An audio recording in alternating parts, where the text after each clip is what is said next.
What's the problem? Well, as a lot of you know, we've done a lot of work understanding why claims occur in the profession. We've debriefed just about everyone who's been sued for the last 3 years and asked a few questions, and we have a range of data that tells us where claims come from. One of the things we know is that good systems are critical. Don't have good systems in firms, high exposure to claims. You might know that one of the things that we're doing at Lexon is meeting up with every firm in Queensland privately to talk about those sorts of things. If we haven't seen your firm yet, we will soon. So I'm not going to talk about systems today. What I want to talk about is how do we really know what's going on in the firm? Because what we do know is that as good as systems can be in a firm, if you don't really know what's going on in the firm, the system means nothing. As one practitioner told me recently, it felt like I had no system at all. Well, that can be for a range of reasons. We've actually tracked some things, and you might think of these things as left field. Can do for us means I was dabbling in some things I didn't understand. You know what too busy means. You know what problem clients are and what they do to us if they're unmanaged. We've tracked a range of things to do with a fiction in the profession that I don't need to worry about risk management because it will never happen to me. Therefore, I don't care how we do things here. And we've also tracked some things we've called human factors: stress, depression, drugs, alcohol, a range of those sorts of things. And we talk about those things with you in a firm workshop. Dilemma is when those things happen, if all you have is good systems, that's not enough. You may have the view that you know what's going on in your firm, and if those things are going on, that's not a problem. I'll pick up on it. Well, what we've found is maybe not. And when I give you some of the evidence we've captured shortly, you'll see firms who thought they knew exactly what was going on in the firm, maybe not. What we do know, though, is if you can pick up on these sorts of problems early, good chance of protection. Let me illustrate the problem for you. Well, as we go around the state meeting up with you privately, we hear a few things. One of the things is we're very, very busy. Another of the things we hear is it's very difficult to get staff. Having heard that from everywhere, we've decided to get you some staff. So here's some new staff for you in your firm. Well, I have the CVs for you. Sarah has been admitted for 8 years. She's worked in a medium firm and a national firm. She's well across best practice. She has a small client base to bring with her of some medium-sized businesses. And in addition to that, she's an expert in PI and regularly speaks at things like Symposium. Looks good. Employee number 2. His name is Prosperity. He was previously known as Michael McMahon, changed his name to Prosperity 10 years ago, left the profession to pursue nature. He's keen to re-enter the profession. Did conveyancing 10 years ago, pretty confident not much has changed since then, keen to get back in and make some money. Third employee,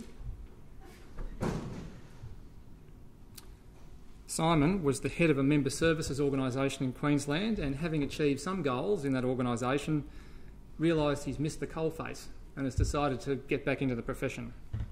Didn't practice in these areas but wants to specialise in tax, corporate governance and business transactions provided they're greater than $10 million.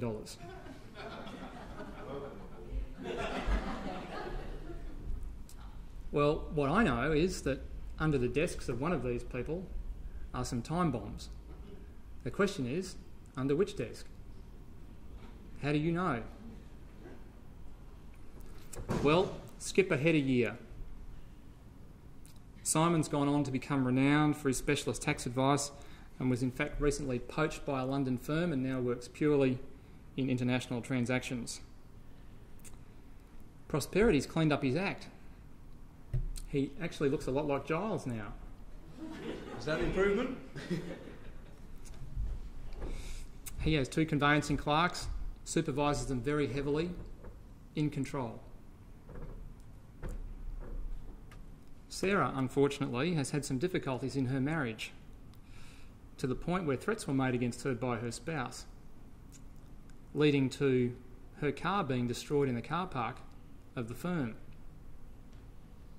Sarah was distracted and forgot to put some dates inside the diary for PI. And it was only after the limitation date expired that you figured out what was really going on. True story? Yep. Well, if only you had known. And you might think that I'm talking about employer-employee issues. Maybe, but in part. So also know there's a range of sole practitioners in the profession. Well, let me tell you about two. Here's some more CVs. Richard is an accredited specialist in family law and does a bit of generalist work as well. He will undertake conveyancing from time to time, consequent on some family court orders.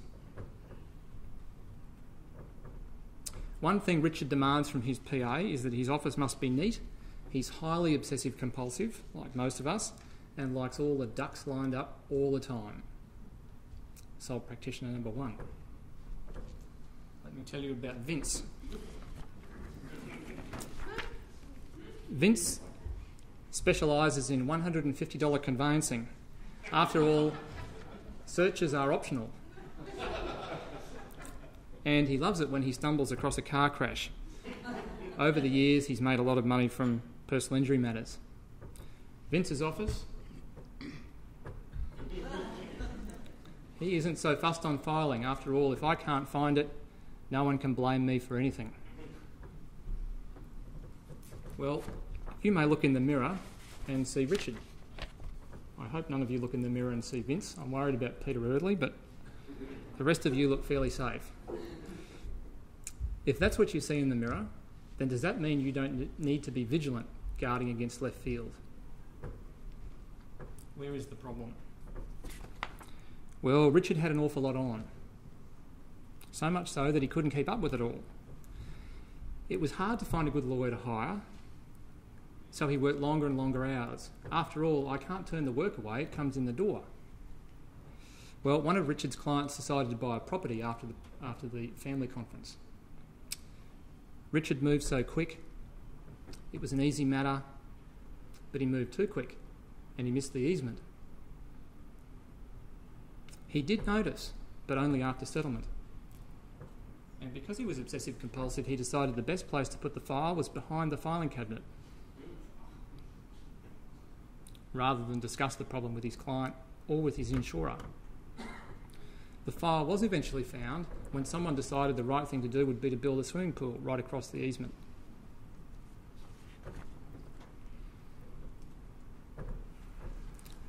One of the dilemmas when I talk about this type of issue is you may form a view that I'm talking about some particular elements of the demographic of our profession, but I'm not. Here are some practical examples from some files that we've seen. Senior solicitor, PI work, 4 years, everything's on track, suddenly leaves, missed limitation dates. If only I had known.